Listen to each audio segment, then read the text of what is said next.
Assalamualaikum warahmatullahi wabarakatuh. Selamat pagi pemirsa Trans 7. Khazanah Ensiklopedia Islam Dunia pagi ini kembali hadir ke hadapan Anda untuk berbagi pengetahuan dan saling menasehati dalam kebajikan. Seorang muslim wajib untuk mencintai Rasulullah Sallallahu Alaihi Wasallam. Beliau adalah junjungan kita, di mana mengucapkan sholawat kepadanya menjadi bagian dari bacaan sholat. Sesungguhnya Allah dan malaikat-malaikatnya bersolawat untuk Nabi. Hai orang-orang yang beriman, bersolawatlah kamu untuk Nabi dan ucapkanlah salam penghormatan kepadanya.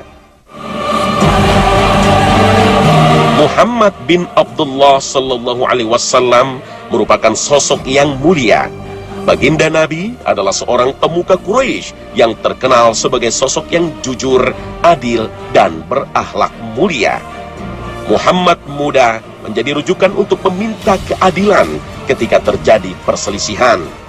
Sosok pemimpin perjalanan dagang ke negeri seberang yang adil dan jujur, dan ini bukan datang tiba-tiba.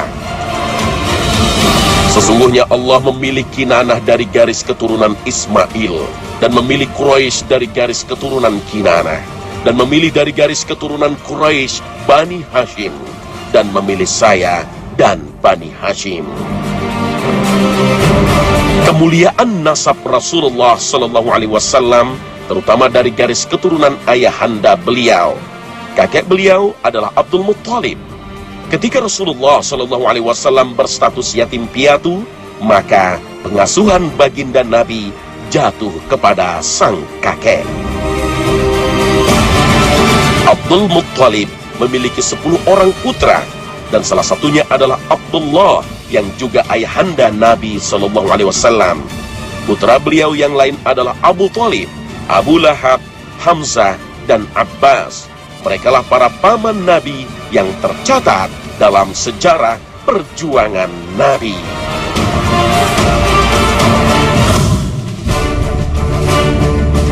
Paman pertama yang akan kita ceritakan adalah Abu Thalib, ayahanda Ali bin Abi Thalib. Menurut ulama, Abdul Muttalib mengasuh Nabi Shallallahu Alaihi Wasallam selama 2 tahun, dan sebelum meninggal dunia, Abdul Muttalib berpesan kepada sang putra tertua Abu Thalib agar mengasuh baginda Nabi Shallallahu Alaihi Wasallam. Semenjak itulah Abu Thalib menjadi pengasuh dan penjaga Nabi Shallallahu Alaihi Wasallam. Abu Thalib menjaga Rasulullah Shallallahu Alaihi Wasallam mulai dari beliau berusia 8 hingga 50 tahun. Ketika Rasulullah Shallallahu Alaihi Wasallam berusia 12 tahun, Abu Thalib membawanya dalam perjalanan menuju Syam. Ketika tiba di Bosra, rombongan bertemu dengan seorang rahib bernama Bahira. Dia adalah seorang rahib yang mengimani kitab Taurat. Bahira berkata bahwa ia telah membaca tanda-tanda kenabian pada diri Muhammad. Ia bersaksi bahwa dalam kitab Taurat, Nabi akhir zaman adalah seorang yang memiliki tanda berupa stempel, seperti bentukan buah apel yang berada di bahunya. Bahira berpesan kepada Abu Thalib untuk segera kembali ke Mekah. Bahira khawatir orang-orang Yahudi penghuni Syam bisa mencelakai Nabi Shallallahu Alaihi Wasallam. Mendengar hal ini, Abu Thalib pun mengurungkan niat menuju Syam dan kembali ke Mekah demi melindungi sang keponakan. Perlindungan Abu Thalib kepada Nabi Shallallahu Alaihi Wasallam layaknya seorang ayah kepada putra kesayangannya, termasuk ketika Nabi Shallallahu Alaihi Wasallam mendapatkan wahyu untuk berdakwah secara terang-terangan kepada kaum Quraisy, kaum Nabi yang terdekat. Dan berilah peringatan kepada kerabat-kerabatmu yang terdekat. Setelah turun perintah Allah untuk berdakwah kepada para kerabat, Rasulullah Shallallahu Alaihi Wasallam mengumpulkan para paman dan sepupu beliau. Namun dalam pertemuan ini ada yang bersikap keras kepada ajaran tauhid. Di antara yang paling sengit perlawanannya terhadap dakwah Nabi justru dari keluarga sendiri, Abu Lahab. Jaminan keselamatan dari Abu Thalib membuat posisi Nabi Shallallahu Alaihi Wasallam menjadi terlindung dari tekanan dan permusuhan kaum Quraisy, terutama dari Abu Lahab. Hal ini merupakan sebuah perisai pelindung yang menjaga raga Nabi Shallallahu Alaihi Wasallam dari hunusan pedang kaum kafir Quraisy. Dakwah Rasulullah semakin terbuka dan penduduk Mekah yang berislam dan beriman semakin banyak. Keresahan kaum kafir Quraisy semakin memuncak. Maka pembesar Quraisy meminta Abu Thalib menghentikan dakwah keponakannya itu. Namun Abu Thalib menepati janjinya untuk mendukung dakwah Nabi Shallallahu Alaihi Wasallam. Namun seiring dengan usia, beliau terserang penyakit yang parah. Dan pada tahun ke-10 kenabian, Abu Thalib meninggal dunia. Tahun ini disebut dengan tahun duka, karena 2 atau 3 bulan setelah Abu Thalib meninggal dunia, Khadijah binti Khuwailid radhiyallahu anha, istri tercinta Rasulullah, wafat. Putra Abdul Muthalib lainnya adalah Abdul Uzza. Penduduk Mekah di masa itu biasa memanggilnya dengan nama Abu Lahab. Abu Lahab pada awalnya merupakan besan dari Rasulullah Shallallahu Alaihi Wasallam. 2 putra Abu Lahab menikah dengan 2 putri Nabi, yaitu Ummu Kulthum dan Ruqayyah.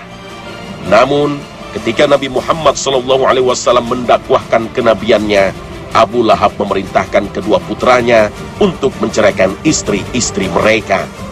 Di masa itu, tindakan Abu Lahab ini merendahkan harkat dan martabat Rasulullah SAW beserta keluarganya. Kebencian Abu Lahab kepada Rasulullah SAW disebabkan oleh kecintaannya kepada ego, harga diri, dan kemusyrikan. Suatu ketika, Rasulullah berdiri di atas bukit seraya berseru, "Wahai sekalian manusia!" Mendengar hal ini, maka orang-orang Quraisy pun berkumpul. Setelah itu, Nabi SAW melanjutkan seruannya, "Bagaimana jika aku mengabarkan kepada kalian bahwa musuh di balik bukit ini akan menyergap kalian? Maka bagaimana sikap kalian? Apakah kalian akan membenarkan ucapanku?" Lalu seluruh orang-orang Quraisy menjawab, "Ya, kami akan membenarkanmu."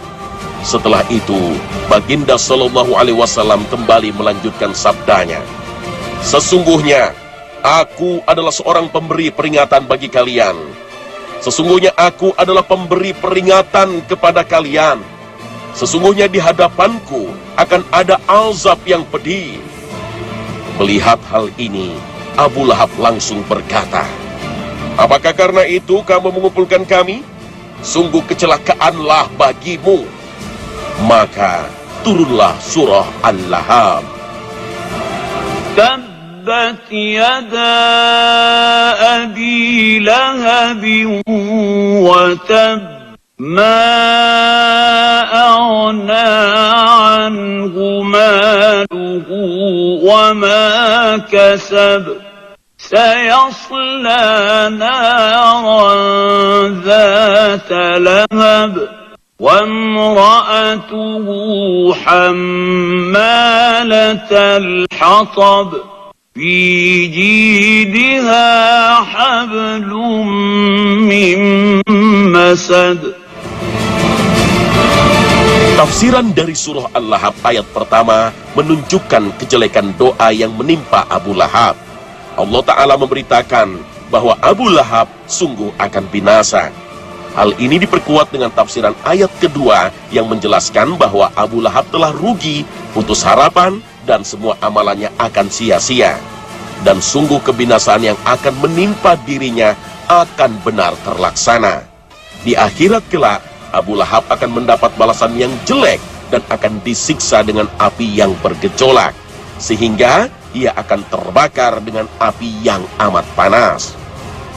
Istri Abu Lahab bernama Ummu Jamil, yang merupakan salah seorang pembesar wanita Quraisy. Nama aslinya adalah Arwa binti Harb bin Umayyah.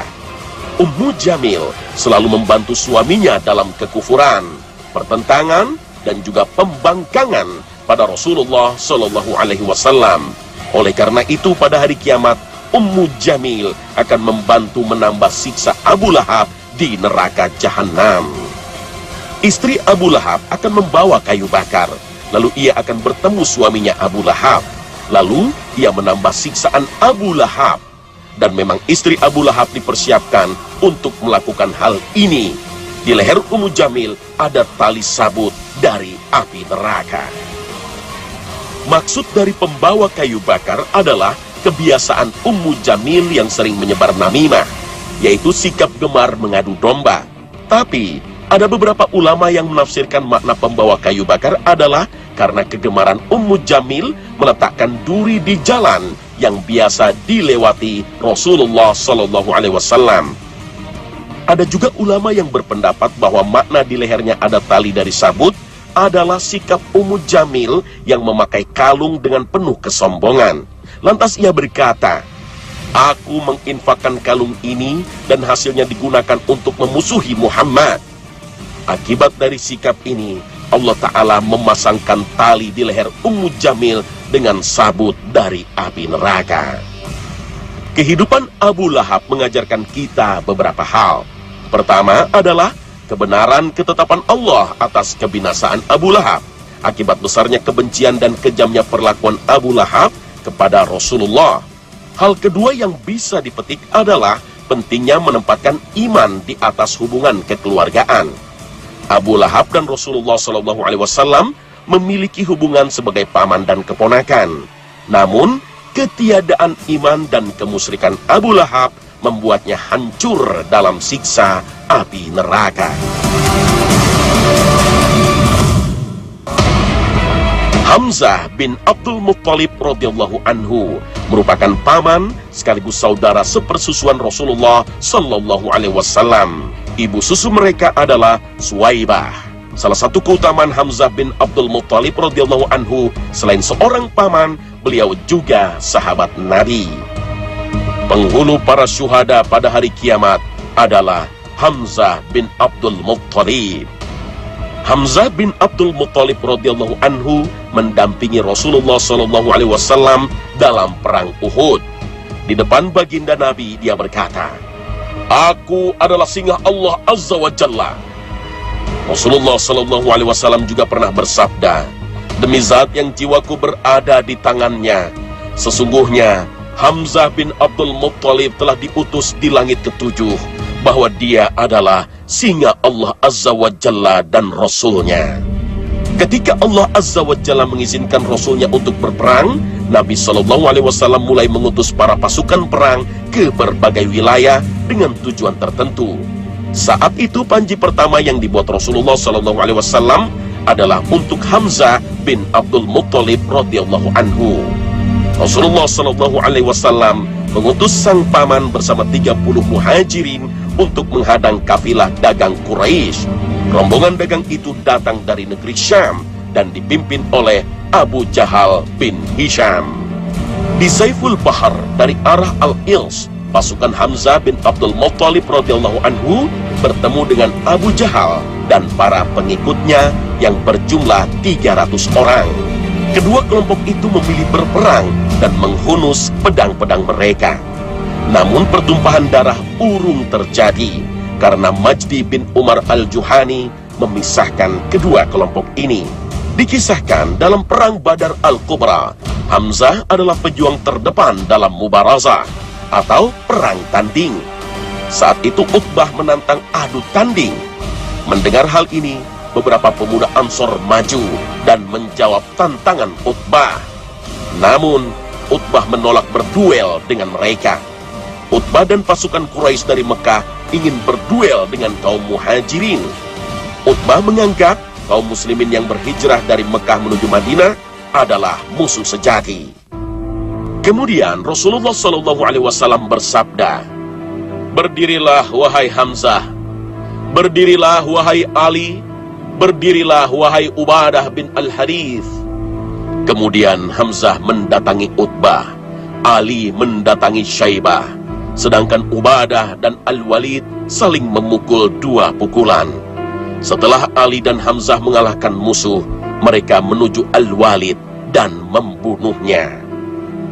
Kisah duel adu tanding antara Hamzah, Ali, dan Ubadah ini tertulis dalam surah Al-Hajj ayat ke-19. Inilah dua golongan, golongan mukmin dan golongan kafir yang bertengkar.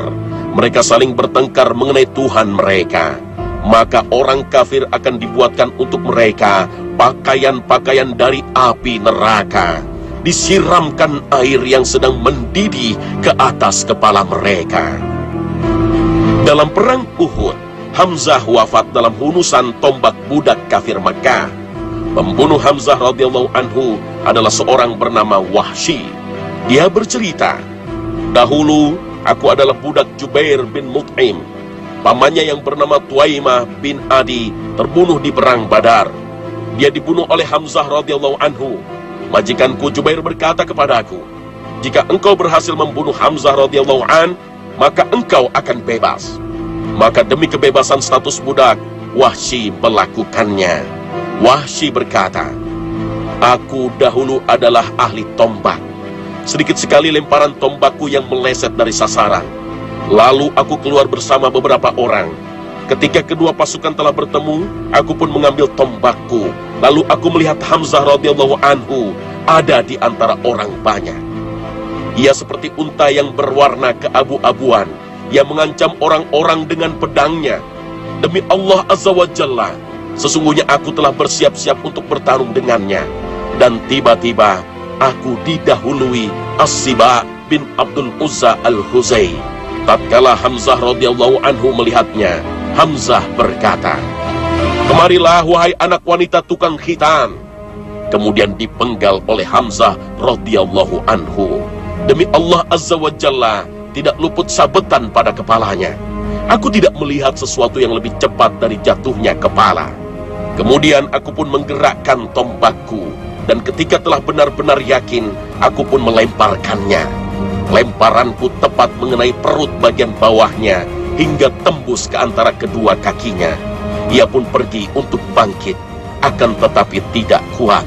Kemudian aku menunggunya hingga wafat. Setelah itu aku berdiri di hadapannya.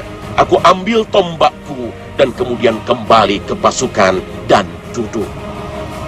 Ketika Rasulullah menaklukkan Mekah, Wahsy kabur ke Taif. Ketika utusan Taif keluar untuk masuk Islam, Wahsy merasa sangat berat. Wahsy berkata, "Aku pergi ke Syam, Yaman, dan negara-negara yang lain. Demi Allah Azza wa Jalla, sesungguhnya ketika itu aku sangat takut." Syahidnya Hamzah bin Abdul Muttalib radhiyallahu anhu mendapatkan keutamaan dan tercatat dalam surah Ali Imran ayat ke-169. Janganlah kamu mengira bahwa orang-orang yang gugur di jalan Allah itu mati. Bahkan mereka itu hidup di sisi Tuhannya dengan mendapat rezeki. Ibnu Abbas radhiyallahu anhu berkata, ayat ini turun berkenaan dengan syahidnya Hamzah radhiyallahu anhu dan para sahabatnya di perang Uhud. Nabi SAW bersabda, tatkala teman-teman kalian dalam perang Uhud meninggal dunia, Allah Azza wa Jalla menjadikan ruh-ruh mereka di tenggorokan burung hijau yang ada di sungai-sungai surga. Mereka makan biji-bijinya dan kembali ke pelita-pelita dari emas yang tergantung di arsy. Ketika mereka memperoleh kesenangan dalam makan, minum, dan tidur, mereka berkata, siapa yang hendak menyusul kami? Kami hidup di surga dengan kenikmatan. Hendaknya mereka jangan meninggalkan jihad dan tidak mundur dalam perang. Rasulullah Sallallahu Alaihi Wasallam menyayangi dan merasa iba kepada Hamzah radhiyallahu anhu tatkala melihat perbuatan orang-orang kafir kepadanya.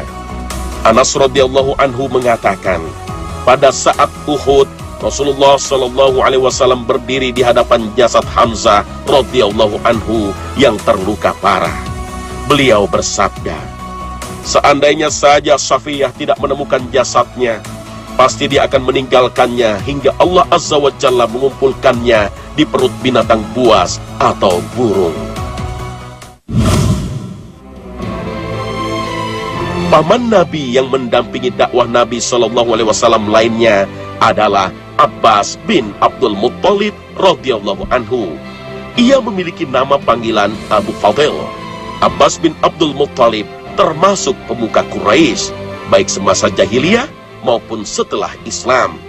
Beliau memeluk Islam sebelum hijrah secara diam-diam dan tetap berdiam di Makkah dengan tujuan memata-matai kegiatan kaum kafir Quraisy. Abbas bin Abdul Muttalib adalah paman Rasulullah dan salah seorang yang paling akrab di hati dan yang paling dicintai. Karena itu Rasulullah SAW senantiasa berkata, Abbas adalah saudara kandung ayahku. Barang siapa yang menyakiti Abbas sama dengan menyakitiku. Di zaman jahiliyah, Abbas radhiyallahu anhu mengurus kemakmuran Masjidil Haram. Beliau melayani minuman para jamaah haji.